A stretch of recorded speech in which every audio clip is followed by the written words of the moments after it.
A quiet threshold opens the moment we cease hurrying into tomorrow or rehearsing yesterday, and for one still breath, we stand where we are. This is where the eternal enters.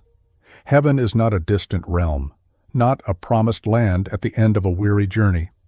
Heaven is the living presence of God here, now, not later, not elsewhere, not deferred. It is the very atmosphere of spirit, closer than breath, waiting only for recognition.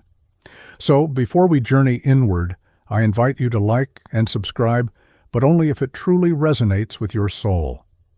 We begin not with striving, not with effort, but with the simplest acknowledgement: the eternal now is already here.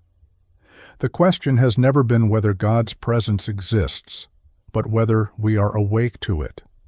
For countless generations, humanity has cast the divine into far-off realms, into distant futures, imagining heaven as a reward, an arrival, a place earned only after time has run its course.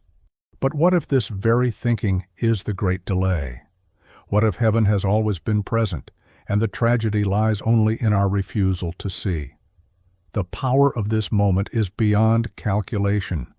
All that God is, life, wisdom, love, intelligence, is present in the eternal now. There is no other moment in which divine energy acts. Yesterday is gone. Tomorrow does not yet exist. What remains is this living instant, pulsing with infinite possibility. Yet notice how the human mind resists it. We are conditioned to live in memory, replaying old wounds or rehearsing the story of who we think we are. Or else we project into the future, building castles of worry, waiting for circumstances to align before we can truly begin living.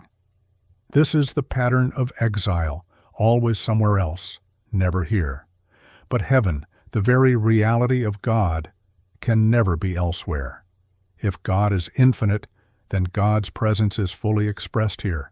If eternity is real, then eternity can only be known in the now. To awaken to this is to step out of illusion and into life as it truly is. There is no waiting room in spirit, no deferred promise, only an invitation that never expires. Enter the now and find heaven within. Perhaps you feel the weight of regrets pressing on your chest.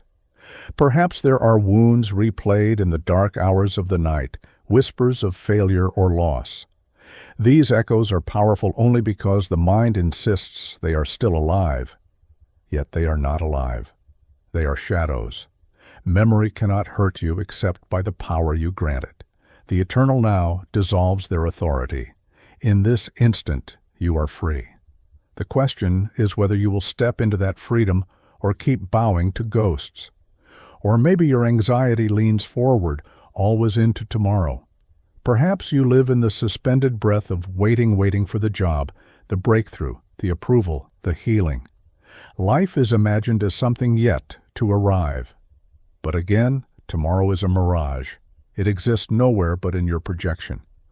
The eternal now exposes its unreality. Heaven cannot be postponed. The peace of God cannot be scheduled. If it is real, it must be here, and it must be now. This is why the spiritual teachers across ages point us back to the present. Jesus spoke of the kingdom being at hand, not far, not delayed, but here. Fox emphasized that heaven is a state of consciousness, not a geography. Mystics, philosophers, and prophets all converge on this singular truth. The eternal now is the meeting place of God and the soul. So what keeps us from it? Habit first. We are trained to chase, to cling, to anticipate, then fear of letting go, fear of trusting the unseen, and perhaps most deeply, disbelief. We have convinced ourselves that heaven cannot be this simple, that God cannot be this close. But truth does not bend to disbelief. Whether recognized or not, heaven remains. The eternal now continues. Think for a moment. When have you felt most alive? It was not in memory. It was not in anxious anticipation. It was in the intensity of presence moments when everything else fell away and awareness widened, clear, and unencumbered. Those flashes are not accidents. They are glimpses of reality. Heaven was never absent in those moments. It was revealed. And here is the wonder. Such presence is not occasional. It is constant.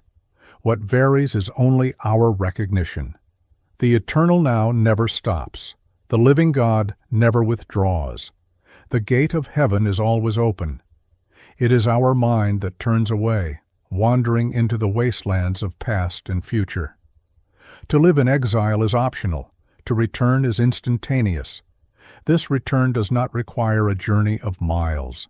It requires a shift of thought.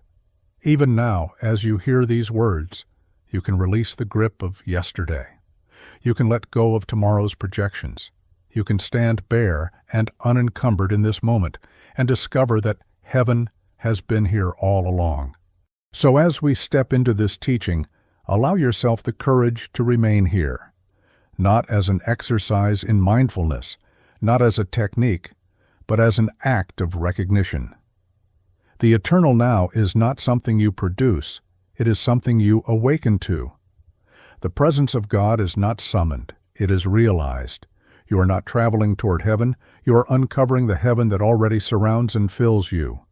This is the invitation of the eternal now, to awaken, to see, to recognize. And in that recognition, life changes, not because God has just arrived, but because your eyes have opened. Time is a convincing storyteller. It whispers that your life is divided into fragments: childhood behind you, future destiny ahead, the present only a narrow bridge suspended between two abysses. You are taught from birth to believe this narrative. You carry anniversaries, calendars, and clocks as if they were sacred guides. Yet the soul knows a different truth. Beneath the ticking hands and shifting seasons, there is an unbroken reality untouched by time. This is God's eternal now, and it is more real than the hours you try to measure. The illusion of time is subtle because it feels so absolute. You wake, you work, you age, you remember. Experience seems to prove the march of hours. But notice carefully. Have you ever lived a single moment outside the present? The past you recall is only an image replayed now. The future you anticipate is only a vision imagined now. Every sensation, every thought, every movement of breath occurs in the same place, the present. Time is a construct of the human mind, useful for ordering events, but powerless to touch the essence of reality.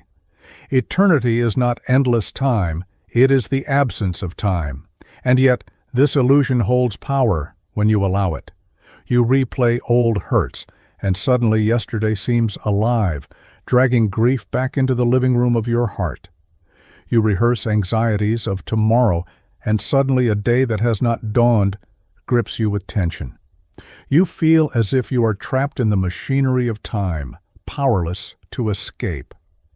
But you are not trapped, you are only convinced. The truth is that the eternal now is the stage upon which both memory and anticipation are projected. They have no life apart from the present awareness in which you hold them. This is why Emmet insisted that heaven is not bound by time. To think of heaven as future is to surrender to illusion. To think of God's presence as belonging to another hour is to miss the only hour God gives, now. If the divine is real, it must be real in the present. If eternity is truth, it must be accessible in this instant. God does not postpone himself. Spirit does not delay its action until you have aged enough or suffered enough or prayed enough. The kingdom is not bound by the hands of a clock. Still, the mind resists. It clings to its timeline as if it were salvation. It tells you that healing must take time, that transformation must wait for better conditions, that joy belongs to some future season. But these are tricks of thought. True change happens in the instant the mind accepts truth. A single shift of awareness alters everything. One moment of genuine recognition is more powerful than years of waiting. Think of how often lives are lived in postponement. How many say, "When I retire, I will rest. When I earn more, I will give. When I am loved, I will feel whole. Time becomes the thief of heaven, always placing peace beyond reach.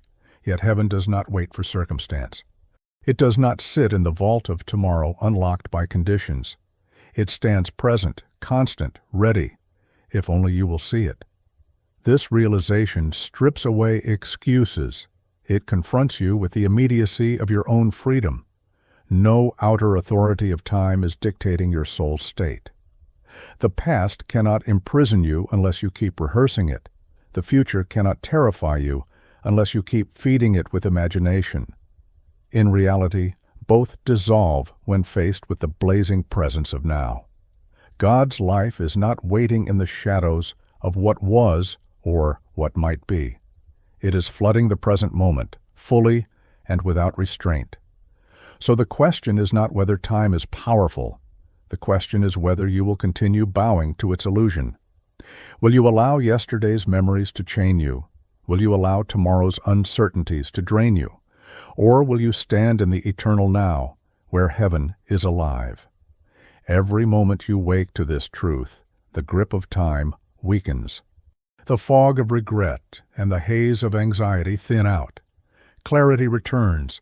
The soul remembers what it always knew, that it is eternal, rooted in God, and untouched by hours. This is the liberation fox pointed toward the unveiling of eternity within the now. And once glimpsed, you cannot return unchanged. You begin to suspect that what you called time was never master at all. You see that the eternal now holds more reality than years of history. And you recognize, perhaps for the first time, that heaven is not postponed. Heaven is here. For most of human history, heaven has been treated as a destination, something earned or reached after a long journey, often after the final breath of earthly life. This belief, though deeply rooted in tradition, is one of the greatest obstacles to spiritual awakening. To postpone heaven is to exile yourself from the very presence that sustains you. It is to live under the spell that fulfillment lies always ahead, always beyond, never here. And yet, the voice of Spirit insists otherwise. Heaven is not later, heaven is now. Emmet Fox made this plain. He declared that the kingdom of heaven is a state of consciousness, not a geography. It is not across the stars or hidden behind death's veil. It is the opening of awareness to the divine presence that already permeates every breath, every atom, every thought. To awaken to this truth is not to cross distance, but to dissolve the illusion of distance altogether. For God is infinite, and if God is infinite, then there can be no place where heaven is absent. Think of how this overturns the world's thinking. Instead of striving for some distant paradise, you are invited to live from the awareness that paradise is already within. Instead of dragging through life in sorrow, waiting for joy to arrive later, you can discover that joy is present now, seeded in the soil of your own consciousness. Instead of believing salvation must be earned through time or ritual, you can know it as the gift of recognition, granted in this moment when you lift your eyes to God's presence. To understand this is to cut through centuries of delay. How many generations have lived believing that heaven is a reward waiting at the end of struggle? How many souls have endured suffering with the false comfort that only beyond the grave will peace be theirs? This thinking robs life of its immediate holiness. It makes people blind to the sacredness pulsing through ordinary days, the laughter of a child, the sunrise on a quiet street, the breath in your lungs right now. These are not mere preludes to heaven. They are heaven's presence breaking into visibility when you allow yourself to see. The shift is radical, but it is also simple. The eternal now is not achieved by extraordinary effort. It is entered by surrendering the lie of delay. In the stillness of now, heaven is revealed. When your mind stops racing to tomorrow, when your heart stops clinging to yesterday, the curtain lifts. You recognize what has always been true, that God is not waiting to meet you later. God is here. Heaven is here. This truth does not dismiss the struggles of human life. Pain, loss, and difficulty are real experiences, but even within them, the eternal now holds heaven's presence. It is not that problems vanish instantly, but that the consciousness you bring to them changes everything. You stop looking for escape in some imagined afterlife, and you begin to find strength, peace, and clarity right where you stand. Problems are not solved by postponing life to a future paradise. They are transformed by awakening to the power that heaven provides now. Consider how differently you would live if you truly accepted this. Would you keep postponing joy until some imagined milestone? Would you defer gratitude until circumstances improve? Or would you begin to express heaven here, speaking kindness, living boldly, seeing beauty in the very moment that confronts you? Heaven is not later. The kingdom is within you, and it is waiting not for tomorrow, but for recognition now. To embrace this is to live in a new way. Every step becomes sacred. Every breath carries divine presence. Life ceases to be a waiting room and becomes a sanctuary. You do not have to wait for permission from time, tradition, or circumstance. You only have to open your eyes, here, now. And when you do, something shifts. The heaviness of striving lifts. The exhaustion of delay dissolves. You realize that heaven was never withheld. It was simply unseen. You discover that eternity does not begin later. It begins here. And in that recognition, you step into freedom. If heaven is here, then why does it so often feel far away? Why does the soul wander in deserts of doubt, longing for peace, yet rarely tasting it? The answer is not that God withholds himself, nor that heaven hides itself. The barrier is the mind. Thought itself becomes the gatekeeper, deciding whether to open into the eternal now or to remain exiled in the illusion of separation. Emmet spoke with piercing clarity on this. Consciousness is the soil in which heaven either blossoms or withers. God is constant, but your awareness either admits or denies his presence. The divine is not altered by your perception, but your experience of it is. When the mind entertains fear, resentment, or unbelief, it clouds the inner window. The light is still shining, but it cannot be seen through the smoke of false thinking. When the mind turns toward truth, humility, and recognition, that smoke clears, and suddenly heaven is visible again. This is why spiritual practice is not about persuading God to arrive, but about training the mind to recognize what is already here. Too often people treat prayer or meditation as bargaining, as if convincing God to send blessings from afar.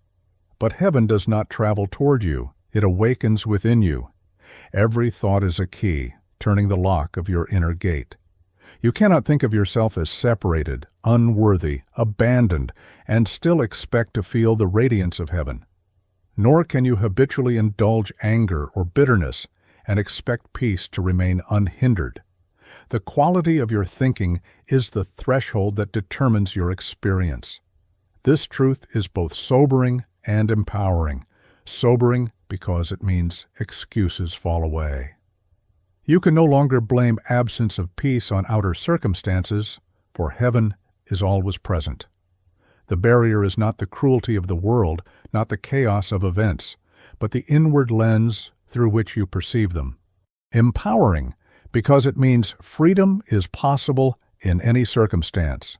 If heaven is blocked only by thought, then heaven is also unveiled by thought. At any moment, you can choose a different lens. Imagine standing at a window overlooking a radiant landscape. If the glass is smeared with grime, the view is obscured. You might even despair that beauty is gone, that the world has turned gray. But the landscape never changed. It was only your window that was unclean. To wash it is not to create beauty, but to reveal it. So it is with the mind. Clear away the distortion, and heaven shines into view. The gatekeeper of thought must be trained. The mind left unattended drifts toward fear, toward distraction, toward complaint. It feeds on stories of the past and worries of the future, and in doing so, it slams the gate shut, not because heaven has ceased, but because awareness has turned its back. To live consciously is to stand at that gate with vigilance, refusing entry to thoughts that obscure and welcoming those that clarify. This is not repression, it is recognition. It is the deliberate act of turning thought toward truth. The Scriptures echo this principle. Be transformed by the renewing of your mind. Transformation is not mechanical, not automatic. It requires a choice, repeated moment by moment, to think in alignment with reality rather than illusion. Each time you choose faith over fear, forgiveness over bitterness, gratitude over complaint, the gate swings open wider, light floods in, heaven reveals itself. This is not about manufacturing positivity or denying pain. It is about alignment. When pain arises, you can either interpret it as proof of abandonment or as an occasion to draw nearer to God's sustaining presence. When difficulty confronts you, you can either see it as a wall or as a doorway. The mind decides, and in deciding, it shapes the quality of your experience. Heaven is not absent when you suffer. It is hidden behind the veil of your interpretation. Recognizing the mind as gatekeeper does not condemn you, it frees you. For if thought can obscure, thought can also reveal. You are not powerless, waiting for heaven to descend someday. You hold the key within consciousness itself. Every moment you can return. Every thought is an opportunity to open the gate again. And so the work is clear. Guard the threshold. Do not permit your mind to exile you from the presence that is already here. Train it to align with truth, to recognize reality rather than illusion. The eternal now is not waiting. It is offering itself without pause. The only question is whether your gate stands open. Memory can be a tyrant if it is allowed to reign unchecked. The mind stores impressions of what has been, then projects them as though they still possess authority over who you are today. Regrets replay like worn-out reels, replaying failures, betrayals, and missed chances. Nostalgia paints the past in false colors, seducing you into longing for what cannot return. In both directions, pain and sentimentality, memory pulls you out of the eternal now and convinces you that heaven is locked away, inaccessible, until the ghosts of yesterday have finished their haunting. Yet this is an illusion. What is past has no power except the power you grant it in the present. No memory exists apart from the moment in which it is recalled. That sting of regret you feel is not yesterday's pain. It is today's thought about yesterday. That longing for a time gone by is not the past itself. It is the story you are weaving now. The past is powerless without your cooperation. This realization is liberating. It means you are never truly bound by what has been. No matter how heavy the record of mistakes, no matter how tragic the losses, the past cannot chain you without your consent. The eternal now dissolves the hold of memory by revealing that life does not flow backward. God's presence, heaven's reality, does not reside in an archive of moments already gone. It is here, active, alive. Many people believe they cannot move forward because of what they have done or what has been done to them. They replay the narrative. If only I had chosen differently. If only this had not happened. If only I could go back. Such thoughts are cages, not truths. The power of the eternal now is that you do not need to rewrite the past to be free. You need only to release it. The moment you refuse to keep rehearsing the script of regret, the grip loosens and the gate to heaven opens. Think of a scar. It is a mark left on the skin, evidence of an old wound, but the wound itself is gone. Only the trace remains. So it is with memory. You may carry scars, but they are not evidence of a present injury. They are reminders of healing already accomplished. To keep tearing them open is to pretend the wound is still fresh. To honor them as scars is to accept that life has moved forward, and so have you. The same is true for nostalgia. Longing for a golden past blinds you to the radiance of the present. The mind whispers that joy belonged to some earlier time, childhood innocence, youthful vigor, past love, and that the now is a lesser substitute. But heaven is never second-hand. The eternal now is not a diluted version of what once was. It is always whole, always full, always alive with divine presence. To dwell in longing for what has passed is to miss the gift being offered now. Releasing the past does not mean erasing memory. It means withdrawing its power to define you. You may remember without being enslaved. You may learn without being shackled. The difference lies in recognition. Memory is not life, it is reflection. Life is here, in this breath, in this instant. To give more weight to reflections than to the living moment is to choose shadow over substance. Consider what freedom would feel like if you truly let go. Imagine walking unburdened, no longer dragging chains of what cannot be changed. Imagine breathing fully, knowing that no regret is needed because the eternal now holds infinite possibility untainted by what has been. This is not wishful thinking. It is the truth that every moment offers. You are not what you remember. You are what you choose now. The act of releasing may feel like loss at first, as though part of you vanishes with the past. But what disappears is only the illusion that yesterday still holds sway. What remains is reality, a self anchored in eternity, no longer defined by what has expired. And in that anchoring, heaven becomes visible. The peace of God cannot be hidden behind yesterday's curtain unless you insist on keeping it closed. So let the curtain fall. Let memory take its proper place as record, not ruler. Let scars remind you of healing, not of endless wounding. Let nostalgia dissolve into gratitude for what was, without despair for what is. For the eternal now is here, and heaven waits to be recognized, not behind you, but within you. The future is the most seductive of illusions. It dangles before you like a lantern at the end of a tunnel, always visible, never reached. How many souls live suspended between hope and dread, forever leaning into tomorrow? They say, "When things settle down, then I will be at peace. When success arrives, then I will feel worthy. When healing comes, then I will be whole." Tomorrow becomes their altar, their torment, their prison, and in worshiping it, they miss the very heaven already present. There is a strange lifelessness in this postponement. It is not the grief of yesterday's regrets that is heavy and sorrowful. This is different. It is the hollow ache of waiting. The days stretch long, but they are not truly lived. The heart beats, but its fire is dampened, as though existence is a rehearsal for a real performance that never begins. This is the dead feeling, walking, breathing, working, but not alive. A shell of yourself, waiting for a promise always postponed. The rise begins here. Recognize that this paralysis is not inevitable.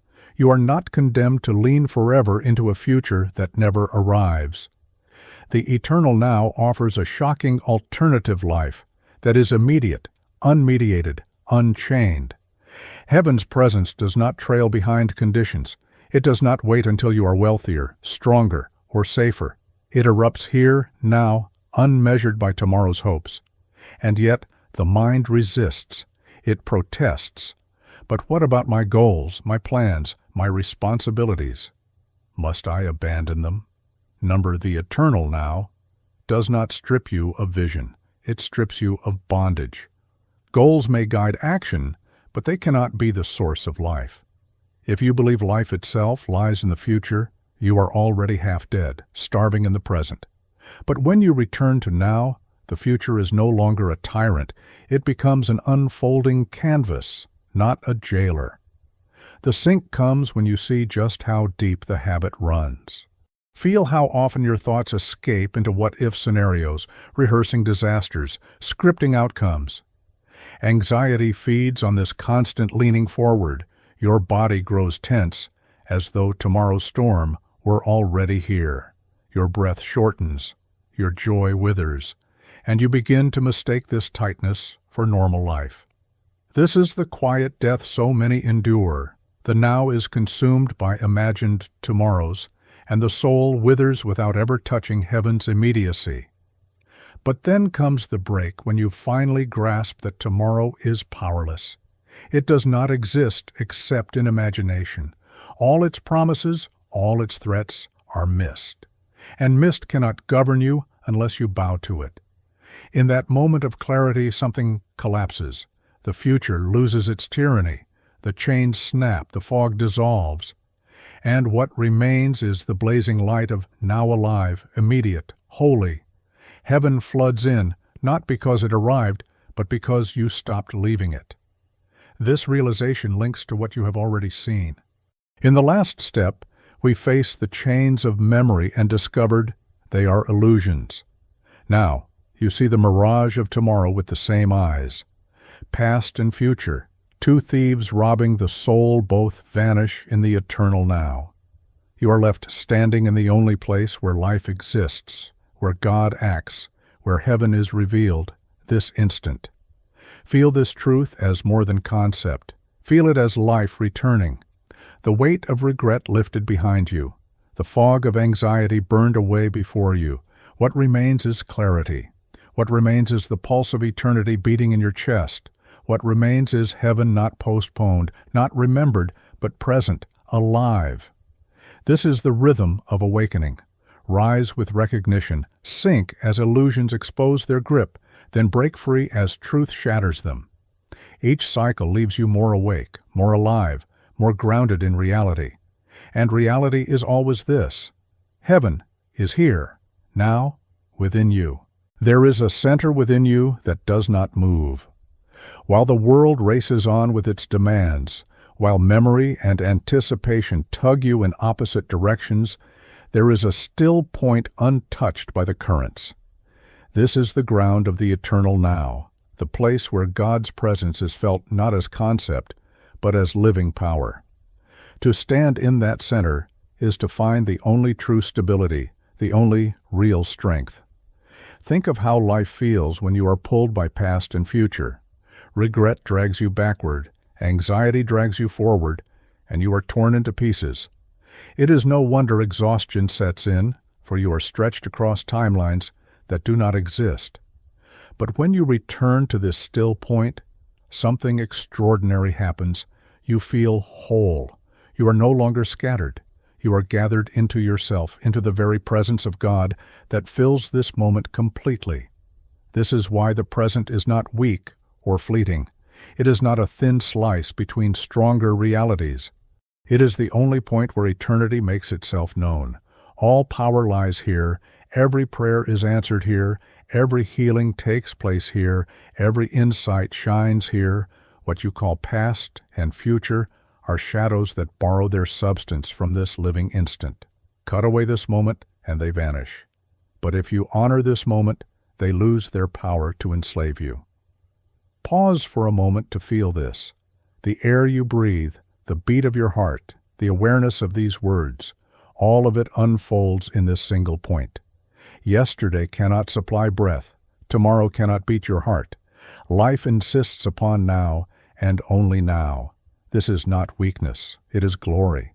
It is proof that eternity touches you here inescapably, unfailingly. And yet, the mind treats the present as if it were empty, as if it must be endured until something better arrives. How strange this is.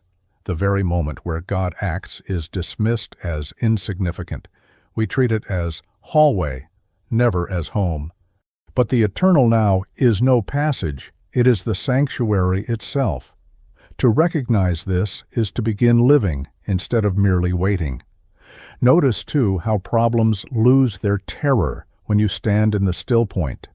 Fear is always about what might come, never about what is. Pain may arise, but panic comes only when the mind leaps into tomorrow. Regret may sting, but despair deepens only when the mind loops into yesterday. In the now, pain is stripped of story.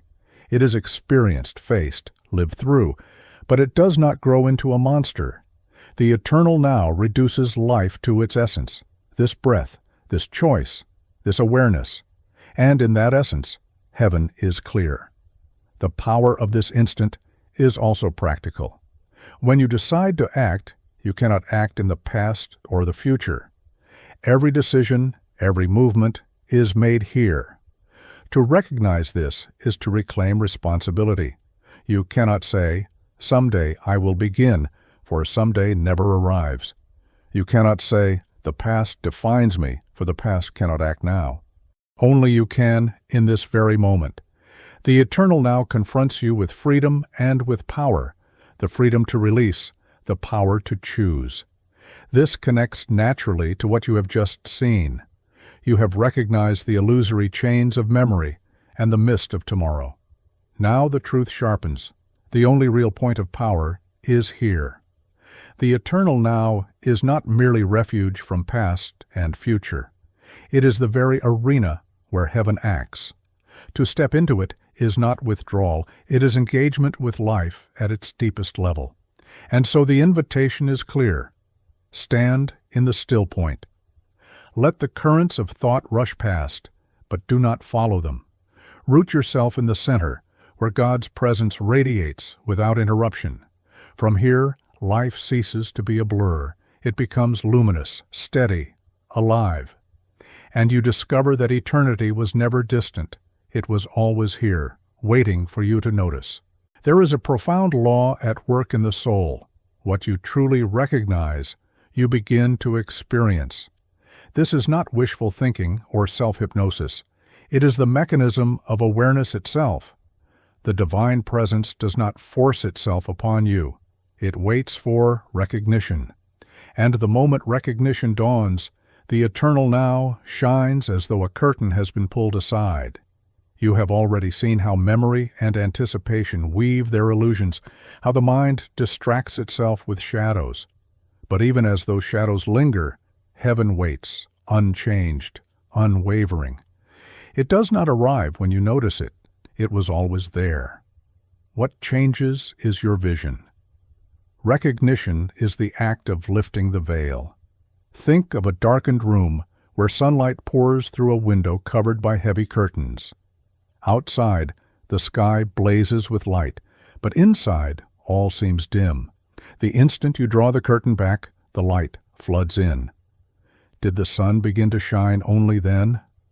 No, it was shining all along. Your recognition did not create it, but without that recognition, you lived as though it did not exist. So it is with the eternal now. This principle is both humbling and empowering. Humbling because it reveals how often heaven has been present, unnoticed, while the mind wandered in its illusions. Empowering because it shows that no elaborate ritual, no delay of time, no journey across distance is needed. The light waits only for you to see, and recognition is not passive. It is not merely observing with detached curiosity. It is the deep assent of the soul. This is real. This is here. This is mine. Recognition is the shift from speculation to certainty, from theory to direct knowing. The moment you recognize heaven's presence, you live differently. Your speech softens, your choices sharpen, your fear loosens. You act as though God is here because you have seen that God is here. Notice the connection. In the last step, we discovered the still point of power, the eternal now, as the center where life truly happens. Recognition is the key that unlocks that center. Without recognition, the still point is overlooked, bypassed, ignored. With recognition, it becomes the wellspring of strength and peace. The law is simple. What you recognize becomes real to you. But recognition is not always easy. The mind clings to distractions. It insists on evidence, on proof, on guarantees. It says, I will believe heaven is here when my problems vanish, when my circumstances improve, when I feel different. Yet this is backward. Recognition comes first. Transformation follows. To wait for conditions to prove heaven's presence is to keep the curtain closed while demanding sunlight. Open first, see first, and then the light reveals itself. There is also a danger in superficial recognition. To say God is here as mere words while the heart remains unconvinced accomplishes little. True recognition is deeper. It is the stilling of argument within you, the surrender of excuses, the acceptance that what has always been spoken is, in fact, reality. When this recognition settles in the soul, it cannot be shaken by appearances. Storms may rage, losses may come, but you carry an inward knowing that heaven abides. And here lies the beauty. Once recognition has occurred, it tends to grow. A glimpse expands into a vision deepens into a way of life. The more you practice noticing heaven in the small moments, in quiet breaths, in acts of kindness, in sudden clarity, the more natural it becomes to live from that awareness. Recognition multiplies itself until the eternal now is no longer a rare experience, but the atmosphere of your days. This is not a trick of optimism. It is alignment with truth. The eternal now does not vanish when you ignore it, nor does it strengthen when you attend to it. What changes is you. Recognition is the act of aligning your awareness with reality. And in that alignment, life becomes luminous. So the invitation is plain. Lift your eyes. Let recognition rise in you, not as effort, but as surrender. See what has been present all along. Feel the weight of illusion fall away as you accept the truth. Heaven is here, now, waiting for no one, waiting for nothing. The moment you recognize it, you begin to live as though eternity were touching you, because it is. There is a chamber within you that no one else can enter. No crowd can gather there, no noise can intrude. It is not built of stone or wood, yet it is more solid than any structure you have ever known. This is the inner sanctuary, the place where the eternal now reveals itself most clearly. You do not travel to it across distance. You uncover it by turning inward. Here, heaven is not a concept, not a theory, but an atmosphere of living presence. The rise begins with the discovery of that chamber. After recognizing the law that what you see becomes real to you, you are drawn deeper, to seek not just recognition, but habitation. Recognition is the lifting of the curtain, but habitation is stepping into the light. The soul longs for this inner sanctuary, where the mind no longer wanders between memories and projections, but rests in the immediacy of God's presence. To enter it is to feel the stillness of eternity pressing gently against the heart, to sense the peace that is not dependent on outer conditions, and yet the sink comes quickly. For when you first turn inward, what do you often find? Noise, restlessness, the debris of unhealed wounds, the constant chatter of thought, the parade of fears. You open the door and expect a sanctuary, but instead encounter a storm. It feels empty, or worse, dead. You may even despair, believing the sanctuary does not exist at all, that silence is only void. This is the hollow ache, the lifeless desert that so many mistake for their true inner reality. They turn back quickly, unable to face the stillness that feels like absence. But here is the truth. That dead feeling is not the absence of heaven. It is the residue of illusions being stripped away.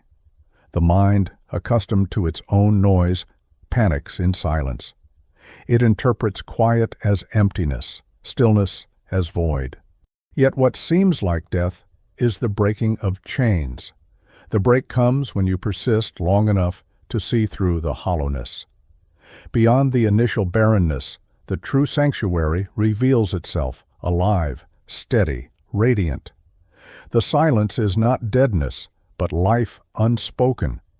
The stillness is not emptiness, but fullness without clutter. You realize that what felt like void was simply the mind exhausting its last illusions. This connects seamlessly to what has come before. You saw how memory and anticipation rob you of the present. You saw how recognition lifts the veil. Now you step fully into the unveiled space. The sanctuary is not another idea about heaven, it is the direct experience of it. The eternal now is no longer observed at a distance. It is entered, inhabited, lived. In that chamber, you begin to sense how little the world can touch you. Its chaos may still surround you, but it does not enter here. Its voices may clamor, but they cannot drown the silence. You find that the sanctuary has been within you all along, waiting. And the discovery transforms you. No longer are you tossed entirely by circumstances. No longer are you defined by memory or bound by dread. You carry within you a place untouched, a center unshaken, a heaven revealed. The more you return to this sanctuary, the more it shapes you. The noise of the outer world loses its grip. The illusions of time lose their weight. Even the dead feeling becomes recognized for what it is, the false self collapsing, the husk falling away. What felt like loss is actually gain.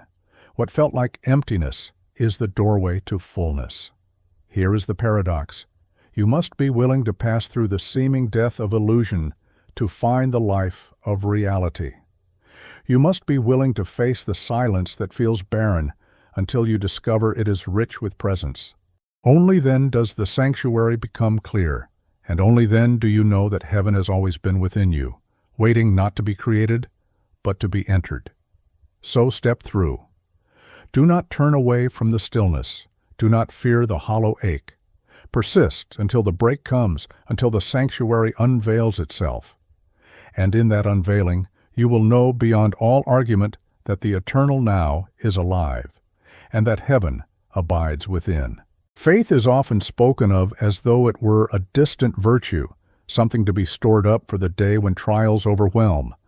But if heaven is present in the eternal now, then faith cannot be postponed either. Faith is not a vague belief in something that might come. Faith is the movement of your mind in this very instant. It is action, here and now, aligning with the truth already revealed. The rise begins when you see faith for what it truly is. It is not passive hope, nor empty optimism. It is the daring choice to live as though heaven is here, even when appearances scream otherwise. It is the hand that reaches through the curtain of fear and touches what the heart already knows. Faith is the present practice of anchoring in reality, not drifting in illusion. Every thought of trust you allow right now becomes the seed of heaven breaking through into expression. And then comes the sink. You look honestly at how faith falters.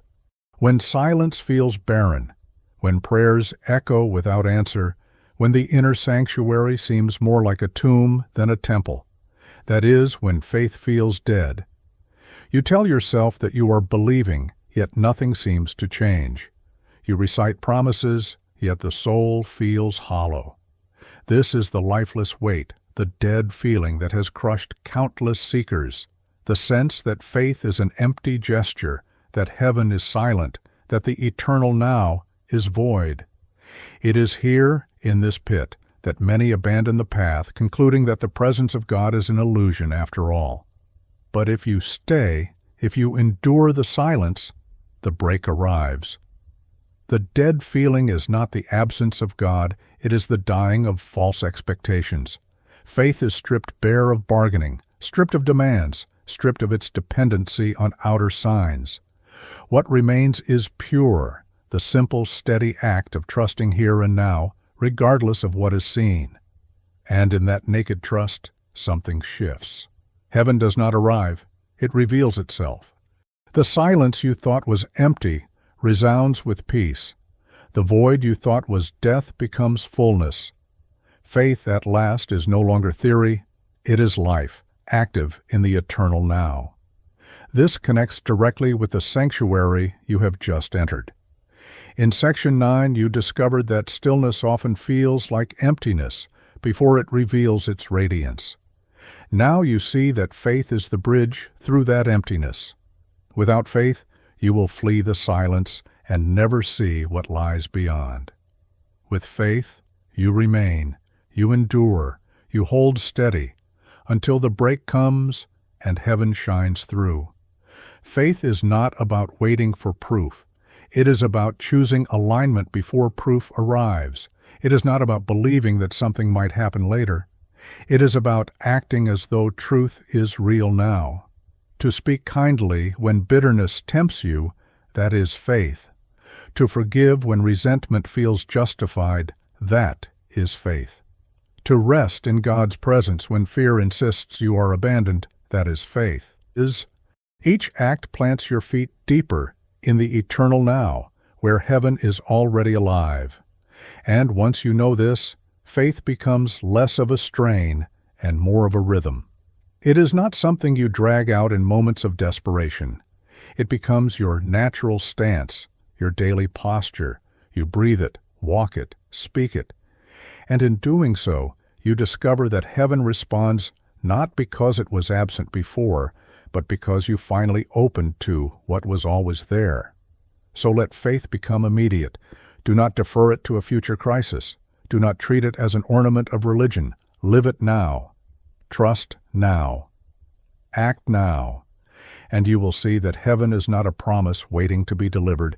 It is a presence waiting to be recognized. When life presses hard against you, it is easy to believe that change must wait.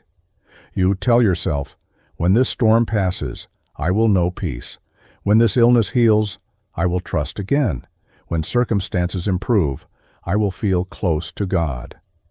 But the eternal now refuses to bow to such postponement. If heaven is real, it must be real here, in the middle of the difficulty, not beyond it. To wait for conditions to soften is to delay the only power that can transform them.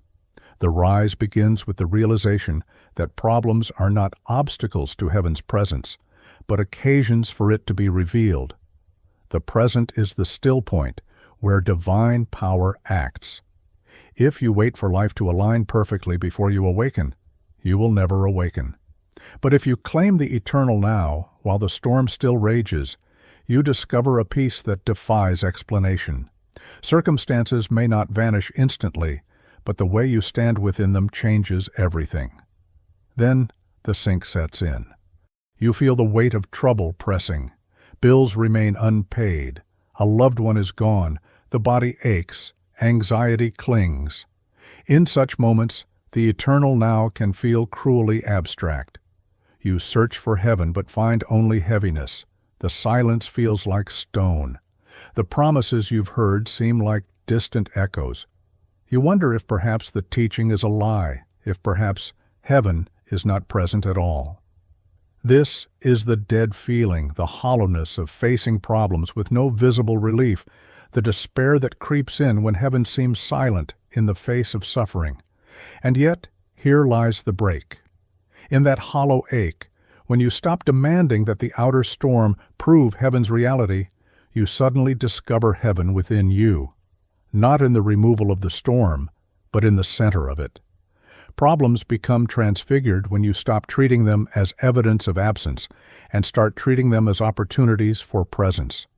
The eternal now reveals its power not by erasing every trial, but by shifting your consciousness so completely that the trial is reinterpreted. Where before there was panic, there is calm. Where before there was dread, there is quiet strength. Heaven breaks through, not later, not elsewhere, but here. This connects directly to the last step. Faith as present practice prepared you for this moment. Without that faith, the silence of problems feels empty and defeating. But with faith alive now, you can stand inside the storm and still claim heaven. This is not denial. It is not pretending problems don't exist. It is the recognition that heaven is larger than the problem and that its presence is available now. And once you taste this, your approach to life shifts. You stop postponing transformation until conditions change. You begin to apply the eternal now to everything: fear, grief, uncertainty.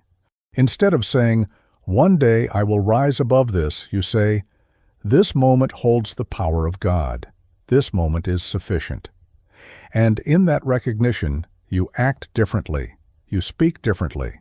You carry yourself with a quiet authority that no outward condition can explain. Problems, then, become invitations. They are not interruptions of heaven's presence. They are the very ground upon which heaven proves itself. The eternal now does not flinch at your darkest night. It shines there as surely as in your brightest day. And the more you learn to see this, the less control circumstances hold over you. Heaven is not a place you visit when things get better. Heaven is the reality that transforms what you are facing now. So the invitation is plain. Stop waiting for better conditions. Stop telling yourself that healing, peace, or strength belongs to another season. Bring the eternal now into the very heart of your difficulty and watch how it shifts you. Not tomorrow, not someday now. There is a quiet trick the mind plays, and it ruins more lives than failure ever could. It whispers, "Not now. Later." It tells you there will be a better time to begin, a safer hour to act, a clearer season to live. This subtle postponement feels harmless, even wise. But it is sabotage. Life gets pushed forward into a future that never comes. Heaven, always here, becomes something you promise yourself you will reach someday. And someday is the most dangerous word of all. The rise begins as you see how delay disguises itself. It says, "When I feel more spiritual, I will pray. When I have less stress, I will rest in God. When I'm older, I will think about eternity." Delay clothes itself in reason, in practicality, in busyness. Yet beneath the disguise, it is the same lie. The eternal now is not enough. Heaven is not here. Every postponement reinforces the illusion that life must be earned or arranged before it can be lived. But the truth is this: heaven waits for no one. Then comes the sink, when you look honestly at what delay has already stolen. How many years have been wasted waiting for the right moment? How many opportunities missed because fear or distraction whispered, "Not yet"? How many souls drift through life, half asleep, planning to awaken later? This is the dead feeling, living as though real life will begin tomorrow, while the heart grows numb today. It is not the violence of catastrophe that kills the spirit most often. It is the quiet suffocation of postponement. And here comes the break. The realization crashes in. Later does not exist. There is no future moment that will be more real than now. The eternal now is the only ground on which heaven can be known. You cannot postpone awakening because the act of postponement itself is the rejection of heaven's presence. When this truth pierces you, something shifts. The lie of delay loses its charm. You stop waiting and you start living. This connects directly with what you saw before. In section 11, you discovered that even in problems, heaven can be applied now, not later. Here, the vision deepens. Delay is not only unnecessary, it is destructive. To wait is to deny. To postpone is to surrender the only chance you ever have, the living instant before you. And so you must ask yourself, how much of your life have you given to someday? How many mornings have slipped by under the promise of tomorrow? How long will you keep rehearsing the excuse of not yet?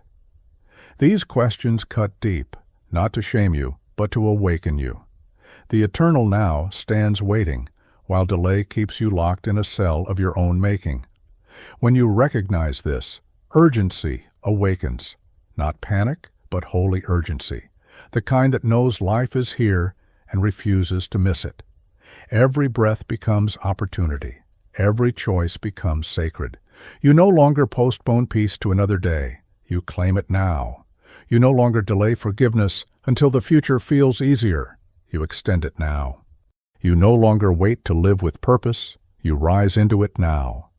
The lie of delay loses its grip the instant you refuse to believe it. And in that refusal, heaven becomes vivid. The air feels sharper, the moment richer, the soul more alive. What once felt like rehearsal becomes the real performance of life because it always was. So take this moment seriously. Do not wait. Do not say later. There is no later.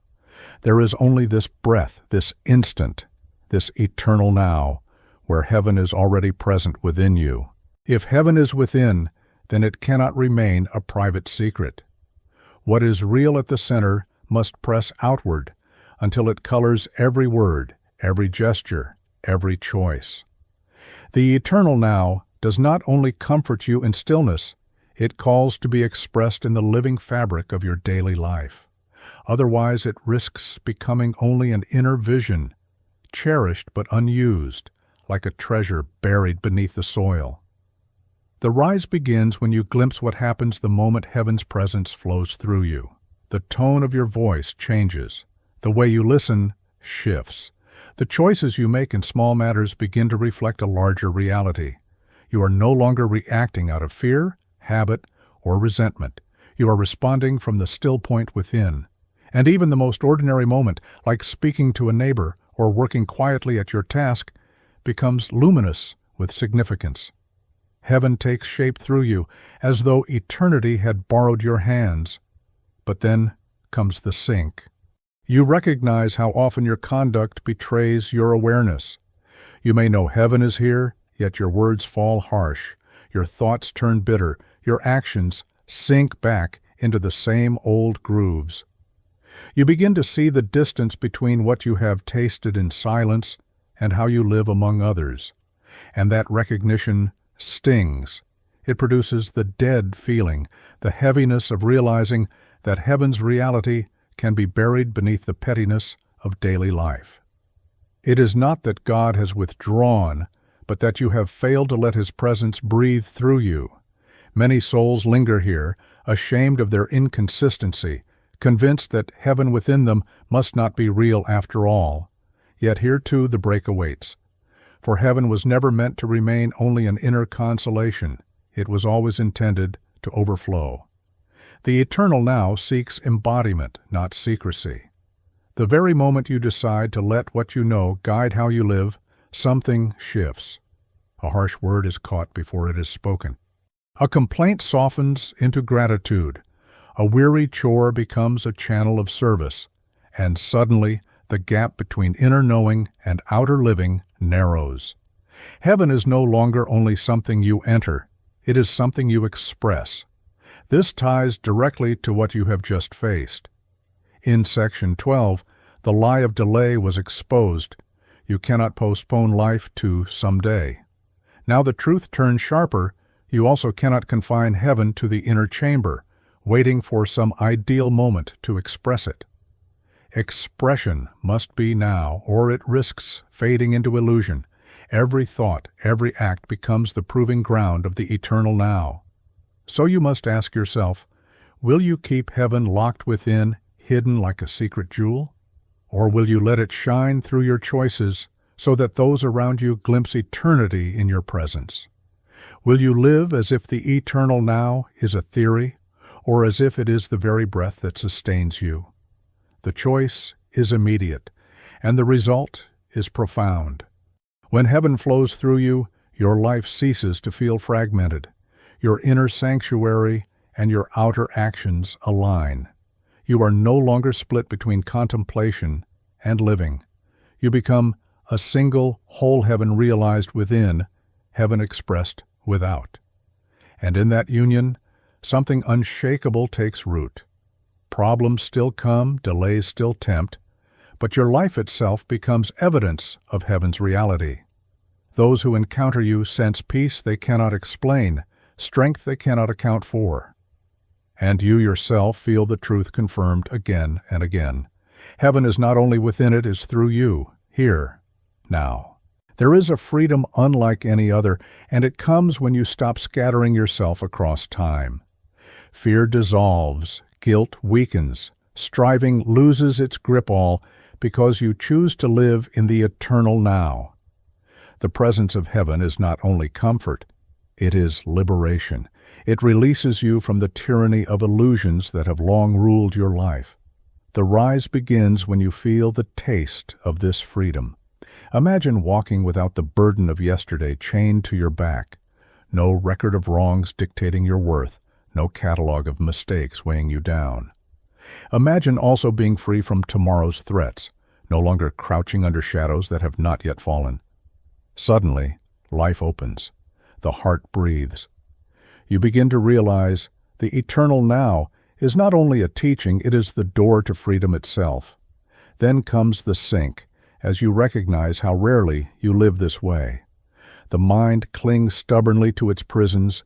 You replay old failures as if they were fresh wounds. You rehearse future disasters as if they were already written. You strive endlessly, convinced that life's fullness is always beyond reach. And what is the result? That dead feeling, the numbness of a soul trapped between regret and anxiety, never tasting the life that is right here. It is a subtle suffocation, a loss of vitality, a living half-death. You know heaven is near, but you live as though locked out. And then the break arrives, when you finally see that the bars of this prison were never real. Yesterday cannot reach through the door of the eternal now. Tomorrow has no substance to chain you. Striving collapses when you realize that nothing needs to be earned in order for heaven to be present. The cell door was always unlocked. The instant you stop bowing to memory or fear, you step free. The freedom of the eternal now floods you, undeniable, unshakable. Heaven was never beyond your reach. It was waiting for you to claim it. This flows directly from where you have come. In section 13, you saw that heaven within must be expressed outwardly. That expression grows only stronger when it is fed by freedom. A heart weighed down by guilt cannot shine heaven freely. A mind enslaved by fear cannot embody peace. But when you live in the eternal now, you discover the liberty to express heaven without hindrance. You are no longer bound by the illusions that once dictated your mood, your choices, your worth. And so the invitation comes again. Will you continue to bow to illusions that feel real but are not? Or will you claim the freedom that eternity offers now? Will you keep waiting for chains to loosen, or will you see that they are shadows only, powerless against the eternal now? This freedom is not dramatic escape, it is steady awakening. Each time you return to the present, you slip another shackle. Each time you release regret, one more weight falls. Each time you trust instead of fear, one more wall crumbles. Until at last you realize you are free, not someday, but already. Heaven's freedom is not a promise for later. It is the truth of this moment. And when you stand in that truth, something shifts forever. Fear no longer drives you. Guilt no longer defines you. Striving no longer drains you. You are anchored in the eternal now, where heaven is alive, and you walk as one who knows freedom firsthand. There comes a point when the searching ends, not because questions are silenced by force, but because they dissolve in clarity. The eternal now ceases to be an idea, a practice, or even a refuge. It becomes your way of being. You no longer dip in and out, grasping at glimpses. You live here, you breathe here, you walk in continuous communion with heaven, aware that eternity has never been absent. The rise begins with the realization that this continuity is possible. Think back across the path.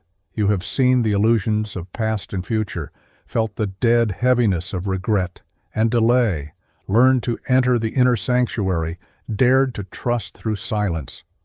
Each step has peeled away another veil, and now you stand in a place where the eternal now is not something you visit, it is the air of your existence.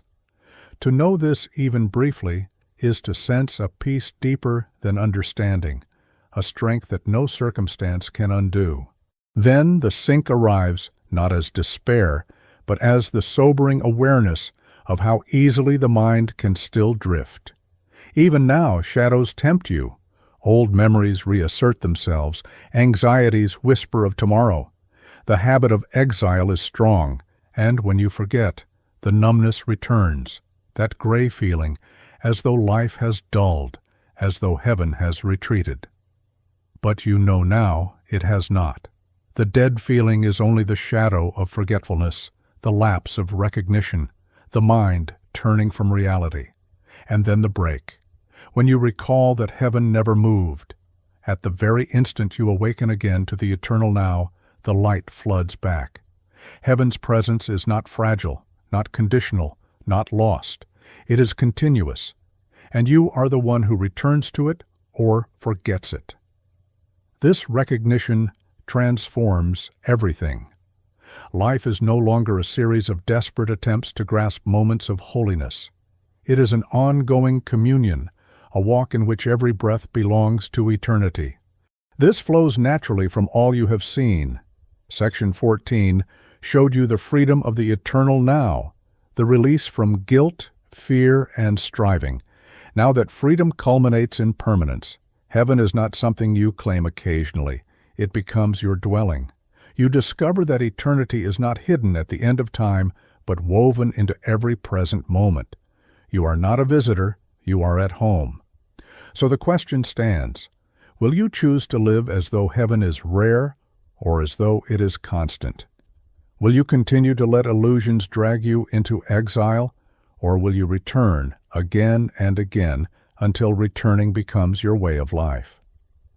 When you choose the latter, something remarkable happens. The ordinary shines. The smallest acts carry sacred weight.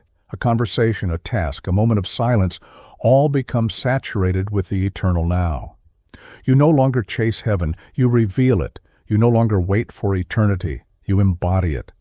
Life itself becomes the expression of heaven present within you. And so the lecture closes not with finality, but with invitation. For the eternal now is unbroken. The stream continues whether you notice it or not. Heaven abides whether you open your eyes or close them. But the moment you awaken, it is yours, fully, freely, forever. And now, as this journey draws to a close, let the truth settle deeper. The eternal now is not a teaching to be remembered once in a while. It is a living atmosphere, always around you, always within you. Heaven has never been postponed, never withheld. Every breath you draw is proof of God's immediate presence. Carry this into the rhythm of your days. When regret tugs you backward, remind yourself, the past is gone, only this moment is alive. When fear leans you into tomorrow, whisper, the future is missed, only this moment is real. And when the dead feeling creeps in, as though life has dimmed and heaven is absent, remember that numbness is only illusion. Heaven has not withdrawn. It waits for recognition, here, now. You do not need to strain. You do not need to chase. You need only to return again and again until returning becomes your way of life. And as you practice this, you will find yourself freer, lighter, steadier.